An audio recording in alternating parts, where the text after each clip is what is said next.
আজকে রান্না করলাম সবজি ওটস। প্রথমে বরবটি আর গাজর লবণ দিয়ে ভালো করে সেদ্ধ করে তুলে রেখে দিয়েছি। তারপর বাদামগুলো ভেজে তুলে নেব। এরপর ওটসগুলো হালকা ভেজে নেব। এরপর ওই কড়াইতে তেল দিয়ে লবণ আর ডিম দিয়ে ভালো করে ঝুড়ি ঝুড়ি করে ভেজে নিতে হবে। ভালো করে ঝুড়ি করে ভাজা হয়ে গেলে তারপর তুলে রেখে দেবো। তারপর ওই কড়াইতেই তেল দিয়ে পেঁয়াজগুলো হালকা লাল করে নিয়ে কাঁচা লঙ্কা দিয়ে দেব।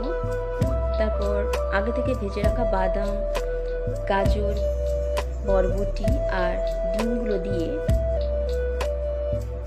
নাড়াচাড়া করে নিতে হবে।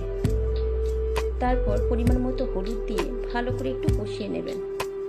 ভালো করে কষানো হয়ে গেলে তারপর জল দিয়ে ফুটতে দিন।